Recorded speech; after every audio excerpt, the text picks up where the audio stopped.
గుప్తా గారు ప్లీజ్, ఆయనకి ఏదైనా జరిగితే నా పిల్లలు ఉండలేరు, మిస్సమ్మ కూడా ఉండలేదు.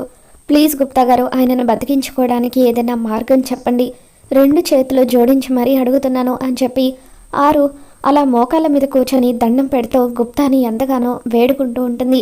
జరిగేది జరగక మానదు బాలిక అని చెప్పి గుప్తా కూడా కన్నీళ్ళు పెట్టుకుంటూ చెబుతూ ఉంటాడు. అలా అనకండి గుప్తా గారు, దయచేసి ఏదైనా మార్గం చెప్పండి ప్లీజ్ అంటూ ఆరు బతిమలాడుతూ ఉండడంతో ఇకప్పుడు గుప్తా, నీకున్న స్పర్శ శక్తిని తిరిగి ఆ జగన్నాథుడికి ఇచ్చేస్తే అప్పుడు ఆ జగన్నాథుడు నీ మీద దయ చూపించి నీ పతిదేవుణ్ణి రక్షిస్తాడు అని చెప్పి గుప్తా ఆరుకి చెబుతాడు. ఇక దాంతో ఆరు క్షణం కూడా ఆలోచించకుండా అక్కడున్న వినాయకుడి దగ్గరికి వెళ్ళి దండం పెట్టుకుంటూ ఉంటుంది. చూడు బాలిక, నువ్వు ఏ నిర్ణయం తీసుకున్నా కూడా దాన్ని మళ్ళీ వెనక్కి తీసుకోవడానికి కుదరదు అంటూ గుప్తా మాట పూర్తి చేయకముందే అలా ఆరు వినాయకుడి దగ్గరకు వచ్చి, స్వామి, నాకున్న స్పర్శ శక్తిని తిరిగి ఇచ్చేయాలని అనుకుంటున్నాను, దాన్ని తీసుకుని నా 5వ తనాన్ని నాకివ్వు, మా ఆయన్ని బతికించు స్వామి అని చెప్పి ఆరు అలా స్వామిని వేడుకుంటుంది. ఇక కొద్దిసేపటికి ఆరులో ఉన్న శక్తులన్నీ కూడా బయటకు వెళ్ళిపోతాయి.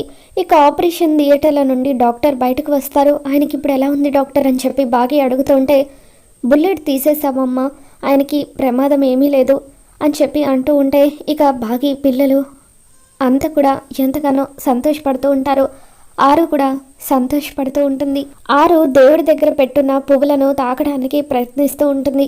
ఇక ఆ పువ్వులను తను తాకలేకపోవడంతో తన శక్తులన్నీ కూడా బయటకు వెళ్ళిపోయినట్టుగా ఆరుకి అర్థమవుతుంది. ఇక బాగి వాళ్ళు డాక్టర్తో, డాక్టర్, మేము ఒక్కసారి ఆయనని చూడొచ్చా అని చెప్పి అడుగుతూ ఉంటారు. ఇక అప్పుడు డాక్టర్, కొద్దిసేపటి తర్వాత వెళ్ళండి, పేషెంట్ దగ్గర ఎక్కువసేపు ఎవరు కూడా ఉండొద్దు, ఆయనను ఎక్కువగా డిస్టర్బ్ చేయొద్దు, ఆయనకు రెస్ట్ చాలా అవసరం అని చెప్పి త్వరగా వెళ్ళి చూసిరండి అంటూ డాక్టర్ చెబుతూ ఉంటారు. ఇకప్పుడు మనోహరి, ఇప్పుడు అమర్ దగ్గరికి వెళ్ళగానే వీళ్ళంతా నా మీద మూకుమ్మడిగా దాడి చేస్తారు, కాబట్టి వాళ్ళు నా మీద దాడి చేయకముందే నేనే అమర్ దగ్గర బాధపడుతున్నట్టుగా నటిస్తాను, అప్పుడు వాళ్ళు నన్ను ఏదైనా అన్నా అమర్ ఆపుతాడు అని చెప్పి మనోహరి మనసులో అనుకుంటుంది. ఇక ఆరు కూడా అమ్మని చూడడానికి వెళ్తూ ఉంటే గుప్తా ఆరుని ఆపుతాడు.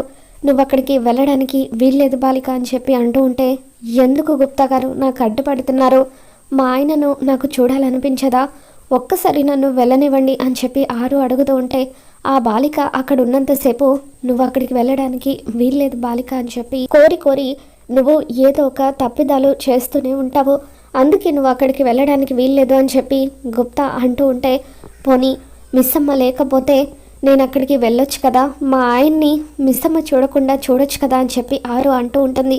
ఇక సరే అని చెప్పి గుప్తా అనడంతో అప్పుడు ఆరు బయట నుండి అమర్ని చూడటానికి ప్రయత్నిస్తూ ఉంటుంది. బాగి, పిల్లలు, రాథోడ్ ఇలా వీళ్ళంతా కూడా అమర్ దగ్గరికి వస్తారు.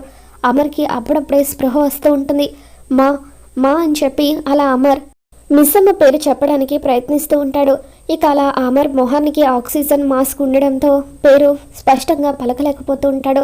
అప్పుడు మనోహరి అమర్ తనని పిలుస్తున్నాడేమో అనుకొని, నేను అమర్ మనోహరిని, ఇక్కడే ఉన్నాను, ఏంటో చెప్పు అని, ఇప్పుడు ఎలా ఉంది అని అంటూ ఉంటే అప్పుడు అమర్ మిస్సమ్మ అని చెప్పి ఆక్సిజన్ మాస్క్ పక్కన పెట్టి బాగిని పిలుస్తూ ఉంటాడు. ఇక దాంతో బాగి అమర్ దగ్గరికి వచ్చి అమర్ చేతిని పట్టుకొని ఎంతగానో ఎమోషనల్ అవుతూ ఉంటుంది.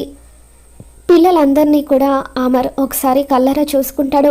పిల్లలు, మీకేం కాలేదు కదా అని చెప్పి అమర్ అంటూ ఉంటే పిల్లలు ఏడుస్తూ, సారీ డాడ్, ఇదంతా మా వల్లే జరిగింది, మీ మాట వినుంటే ఎక్స్కర్షన్కి వెళ్లకుండా ఉండుంటే ఇలా జరిగేది కాదు అని చెప్పి పిల్లలు ఎంతగానో బాధపడుతూ ఉంటారు.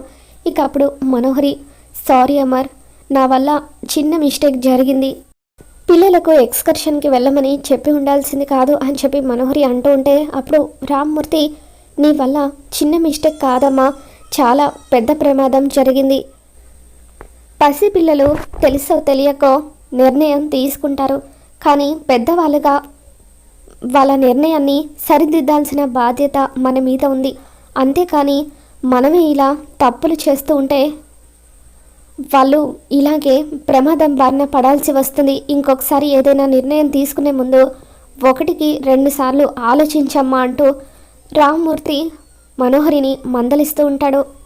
ఇక దాంతో మనోహరి సారీ అంకుల్, ఇంకెప్పుడు ఇలా జరగకుండా చూసుకుంటాను అని చెప్పి రామ్మూర్తికి చెబుతూ ఇక మనసులో ఈ బాగి వల్ల అడ్డమైన వాళ్ళందరి చేత నేను మాటలు పడాల్సి వస్తుంది అని చెప్పి అనుకుంటూ ఉంటుంది.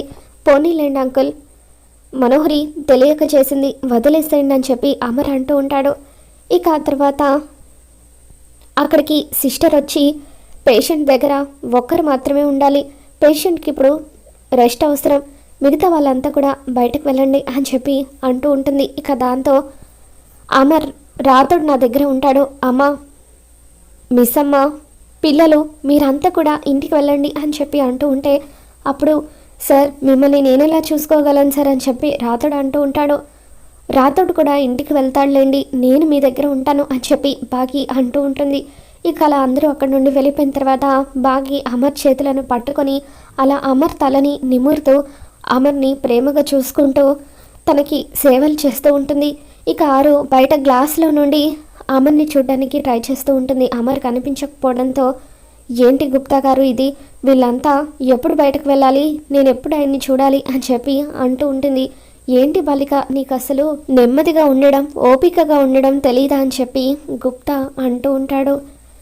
మరో పక్క పిల్లలు అమర్ వాళ్ళ అమ్మ నాన్న వీళ్ళంతా కూడా ఇంటికి తిరిగి వచ్చేస్తారు. పిల్లలు బాధగా లాన్లో కూర్చొని ఉంటే అమర్ వాళ్ళ అమ్మ నాన్న ఇద్దరు కూడా హాల్లో కూర్చొని ఉంటారు. పిల్లలు ఒంటరిగా ఉండడం చూసిన మనోహరి ఈరోజు ఉదయం నుండి అందరూ కూడా నన్ను మూకుమ్మడిగా దాడి చేస్తున్నారు, పిల్లలు ఒంటరిగా ఉన్నారు, ఇదే కరెక్ట్ టైం, పిల్లల దగ్గరికి వెళ్ళి జరిగిన దాంట్లో నా తప్పేమీ లేదంటూ బాగి మీదకి మొత్తం కూడా నెట్టేస్తాను, ఆ బాగి వల్లే మీకు ఇలా ప్రమాదం జరిగిందని వాళ్ళను నమ్మిస్తాను, అప్పుడు ఆ బాగి ఇంటికి వచ్చేసరికి టపాకాయలు పేలుతాయి, పిల్లలందరినీ కూడా నా వైపుకి తిప్పుకుంటాను అని చెప్పి మనోహరి పిల్లల దగ్గరికి వస్తుంది. పిల్లలు భోజనానికి రండి అని చెప్పి అంటూ ఉంటే మాకు ఆకలిగా లేదా ఆంటీ అని చెప్పి పిల్లలు అంటూ ఉంటారు.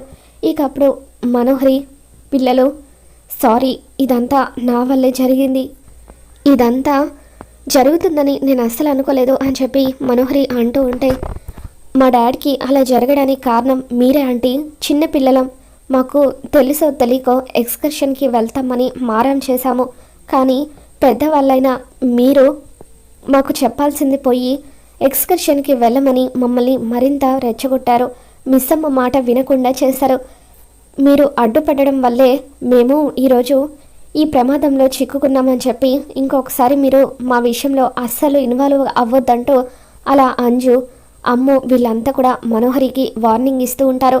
సమయానికి మిస్ అమ్మ వచ్చి డాడ్ని బాంబు ప్రమాదం నుండి కాపాడింది కాబట్టి సరిపోయింది, లేదంటే ఏం జరిగేదో ఊహించుకుంటేనే చాలా భయంగా ఉంది, ఇకపై మాకు సంబంధించిన ఏ నిర్ణయం అయినా సరే మిస్ అమ్మ డాడ్ మాత్రమే తీసుకుంటారు, వాళ్ళు చెప్పిన మాటే మేము వినాలని డిసైడ్ అయ్యాము, ఇకపై మీ మాట మేము ఎవరం కూడా వినము అని చెప్పి మనోహరిని చెప్పుతో కొట్టినట్టుగా సమాధానం చెబుతారు. కావాలంటే మీరు వెళ్ళి భోజనం చేయండి, మాకు ఆకలిగా లేదు అని పిల్లలు మనోహరికి చెప్పేస్తారు. ఇక ఆ తర్వాత మనోహరి తన గదిలోకి వెళ్తూ ఉంటే అమ్మ మనోహరి పిల్లలు భోజనం చేయరా అని చెప్పి సదాశివం గారు అడుగుతూ ఉంటారు. నేను వాళ్ళని ఎంతో బతిమలాడాను, వాళ్ళు రానంటున్నారు అంకుల్ అని చెప్పి మనోహరి వెళ్ళబోతూ ఉంటే అమ్మ మనోహరి ఉదయం బావగారు అన్న మాటలకు నువ్వు బాధపడ్డావా అని చెప్పి సదాశివం గారు అడుగుతూ ఉంటారు. లేదంకుల్, అంటే కొంచెం హార్ష్గా మాట్లాడారు కదా, అందుకు కొంచెం బాధగా అనిపిస్తుందని చెప్పి మనోహరి అంటూ ఉంటుంది. బావగారు చెప్పారని కాదు, కానీ ఇకపై నువ్వు పిల్లల విషయంలో ఇన్వాల్వ్ అవ్వకపోవడమే మంచిదని నాకు అనిపిస్తుంది, ఇకపై పిల్లలకు సంబంధించిన ఏ నిర్ణయం అయినా సరే మిస్ అమ్మ అమరు మాత్రమే తీసుకుంటారు, నువ్వు ఎక్కువగా జోక్యం చేసుకోవద్దు అని చెప్పి సదాశివం గారు అంటూ ఉంటారు. ఇక మనోహరి అక్కడి నుండి వెళ్ళిపోతూ ఆ పాము ఆ మిస్సమ్మను మింగేసినా బాగుండేది అని చెప్పి అనుకుంటూ ఉదయం నుండి దానికేమో పొగడ్తల మీద పొగడ్తలు, నాకేమో తిట్ల మీద తిట్లు అని చెప్పి అలా తన గదిలోకి వెళ్తూ ఉంటుంది. మరోపక్క ఆరు అమర్ని చూడలేక బాధపడుతూ ఉంటే ఏమైంది బాలిక, ఎందుకు ఇంతలా బాధపడుతున్నావు అని చెప్పి గుప్తా అడుగుతూ ఉంటాడు. ఏం లేదు గుప్తా గారు, ఏం చెప్పమంటారు నా బాధ, మా ఆయనకు దగ్గరగా ఉండి కూడా నేను ఆయన్ని చూడలేకపోతున్నాను, ఆయనతో కలిసి ఉండలేకపోతున్నాను, ఆయనని చూడాలంటే ఎప్పుడు కూడా నా వెనకాల ఒక బ్యాడ్ టైం తిరుగుతూ ఉంటుంది అని చెప్పి ఆ బ్యాడ్ టైం మీరే అంటూ అలా ఆరు గుప్తా మీద మండిపడుతూ ఉంటుంది. మరి రాబోతున్న ఎపిసోడ్లో ఏం జరగబోతుందో మళ్ళీ మన ఛానల్లో తెలుసుకుందాం. మీకు కనుక ఈ వీడియో నచ్చినట్లయితే తప్పకుండా లైక్ చేయండి.